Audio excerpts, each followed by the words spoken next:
Call us the paces. You can't knock this love, this a foundation basis. Jessica and Sam, we would never trade places. This forever rotation, this my life, my location. Take this love on a spaceship.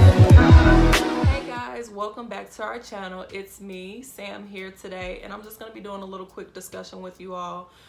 Just pretty much just talking about how I felt through this whole time, what I did to get over it, and what are our next steps gonna be.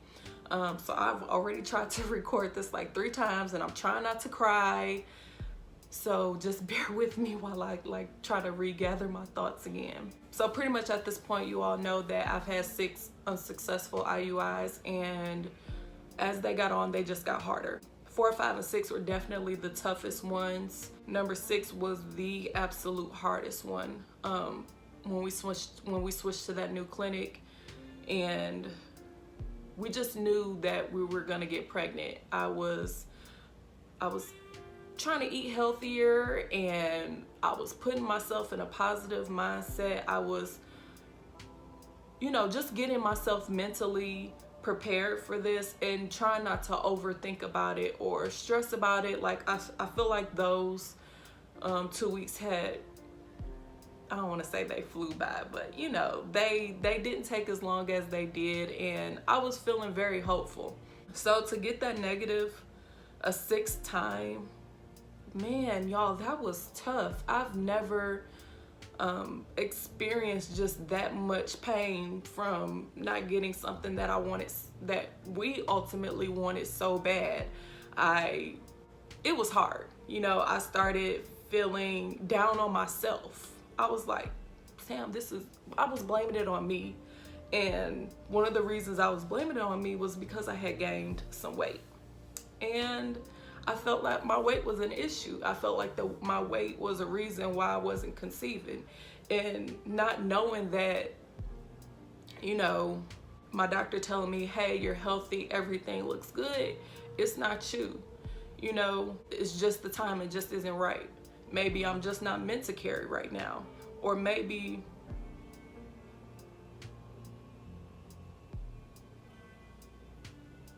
I'm just not meant to carry at this point in time.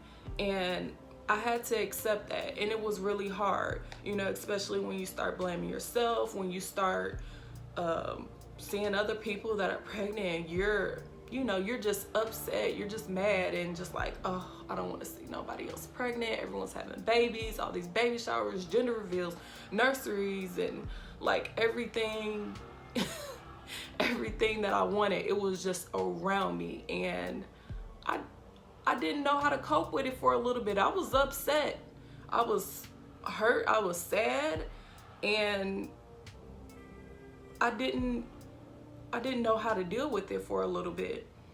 So I kind of had to take like a little step back and, tell myself that, hey, Sam, it's okay. This is all gonna happen in God's time. I had to put it in God's hands, y'all. I had to look at all these other women around me that were pregnant and say, Sam, you don't know their story. You don't know what they went through to get to where they at. You can't just judge them just because you see, the outside. You don't know what's going on in this side. You don't know the whole picture. So I kind of had to have like an out-of-body experience, talk to myself a little bit, pray, and just understand that it was gonna happen when it was supposed to. And just right now, it just wasn't the right time. So after the 6th one, we had a follow-up appointment with our fertility clinic, and he pretty much suggested that I not do another IUI. And to hear it, it's like it put the icing on the cake for me, but it was like, dang, man, we've been at this for 2 years, and it's like over. When I tell you guys, like, nursery ideas, wanting to buy baby clothes, and just all those cute little things, and just everything that involves having a baby, just us, and seeing Liz be able to bond with the baby and everything like that. It's everything that I wanted. And to hear it, it was just kind of like, oh man, like, you're for real, like, you didn't even say that maybe we could do another one and you know, we could try again. That was kind of hard. Like I said, it was still the icing on top of the cake because I needed that. I needed to know that it's in God's timing and that right now just isn't my time, and the odds have not been in my favor. Me overcoming how I felt took some time. Me and Liz sat down, and before we went to the doctor's office, we knew we weren't going to do a 7th IUI. We just knew we weren't going to do it. I couldn't do it mentally, emotionally. I just couldn't do it anymore. So when we went to the doctor, he was talking about egg donation. Me and Liz was like, no, sorry, we don't want to do that. He started talking about IVF, and y'all, I'm gonna just be real. IVF is expensive, and you know, we just can't afford that right now.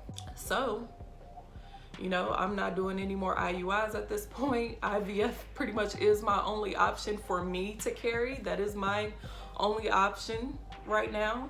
I will not be having any more IUIs. We will not be embarking in the IVF journey right now. So if you all are wondering what our next steps are gonna be, I wish she was right here to tell you all herself, but I'm just gonna go ahead and just let the cat out the bag. Liz will be starting her IUI journey. Yes, she will be has already started her IUI journey. We are in the process right now. And you know, I know some people may be thinking, well, like, dang, Sam, like, y'all been, you know, you've been trying to get pregnant for 2 years and you didn't get pregnant, but now you're just gonna move on to your wife. How do you feel? And I feel like that's an honest question. And you guys, it was a rough transition to that. I will be completely honest, because you know, it was kind of selfish in a sense, but it's understandable at the same time. For 2 years, from when we got married, even before we got married, you know, our plan was that I would carry first. And to have that, and to have that option to be taken away that you can afford is a tough pill to swallow. It's really tough. Well, you know, it was tough. Talking about it again just brings up all these emotions, because I haven't talked about this in months. You know, it was tough at that time. It was like, dang, you know, our plan was that I was gonna carry first, and partly because of my age and partly because that's what I wanted. But you know what? God, he has a way of showing you what you always want may not always happen. So I had to come, you know, I came to terms and understood that the way that I was feeling, you know, of course was understandable. It was a bit selfish. And the reason I say that it's selfish is because I have the opportunity in a same-sex marriage to be able to share, you know, her pregnancy with her, the birth with her, still have a child at the end of the day. Just because things didn't go my way, I couldn't, you know, be mad about it, you know, because at the end of the day, I was still gonna get, we're still gonna get what we want, you know, we're still gonna get what we want. And she was very understanding of how I felt, and for a couple of weeks I didn't even know how I was feeling. Like, everything was just so foreign to me. Everything was just so foreign to me. So this video today is the day before it's getting dropped, so you guys will see this video tomorrow. And pretty much at the end of November, Liz started her testing to get everything done. So in between November 1st and when she started getting her testing is where this transition period was a little bit rough for me. And you know, I could feel Liz sense my attitude sometimes, and you know, she was I appreciate her so much, you guys, because she was so understanding. Like, she understood how I felt. And after, you know, a little bit of me being down, you know, I finally had to come talk to her. and just, you know, let her know how I was feeling. And she was just like, I know. And I said, thank you, you know, for not treating me any differently because of how I was feeling, or, you know, not some of the things I would say, but like, you know, she would, without being like too specific. So like, you know, just talking about stuff and how I would say something, and oh, like, I feel terrible that, you know, some of the things that how I may have said it, or, you know, just little things that just may have like triggered me or something like that, and my whole mood would change, and I'd just be like, oh, to me it was just like it was just too soon, it was too fresh.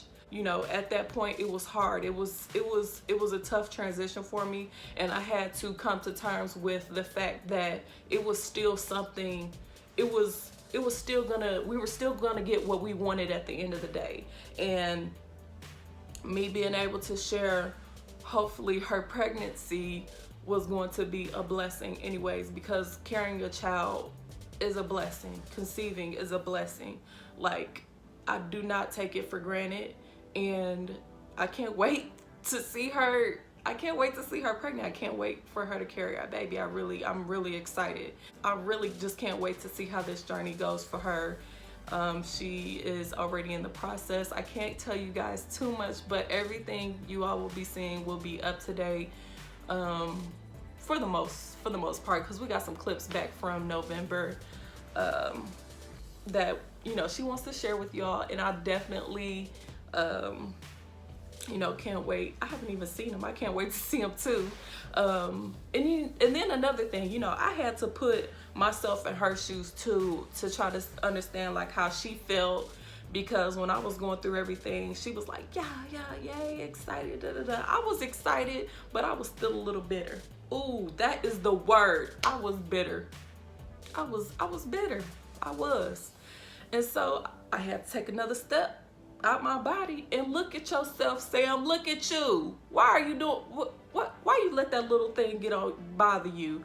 Or, you know, just understand, like, you need to be supportive, because any type of stress, anxiety, anything, like, it's not good when you're trying to conceive. And I wanted to be the wife she was when I was going through everything. And I knew I had to not necessarily change, because like it wasn't that bad, but, you know, I just knew I had to be the wife that she was for me when I was going through everything. So I wanted to be nothing but supportive. I want to be there, and I want to make sure that she's happy, comfortable, making sure that she's taking all her medicines and going to all her appointments, and I'm keeping up with everything. So everything is different now, and I told her the other day, I was like, Liz, I'm just so relieved right now. You know, I feel stress-free. Like, I'm good. Take the pressure off of me, baby. I know you can do it. Y'all, I'm telling y'all, I feel like she gonna be pregnant the first time around. I just feel it. I just pray so much that she is. I feel good. I'm in a better headspace. I'm about to lose all this weight, because stress sound got big. But nah, we got to get this under control, and we are currently working on that, and everything is gonna be all good. So y'all, okay, let me just stop ranting right now. That's pretty much what's going on. No more IUIs for me. Unfortunately, no IVF. I have a wife, and she's gonna go through the IUI process, and I just can't wait for it to get started. And I can't wait for you all to be in this moment with us. You know, the past 2 years we haven't been in the moment with anybody, so just to be in the moment, have all our family behind us, friends, and, you know, associates, our YouTube family, like, we are ecstatic that we'll be able to get to go through this journey with everyone. So we're excited to be able to share this with you all live, and, you know, we'll be going through it together, and we're just so excited. So, all right, you guys, without further ado, I will just go ahead and just end this clip right now, because I keep talking. We will see you guys in the next clip on Friday. Bye. Keep your mind at ease, I got you, we gon' run.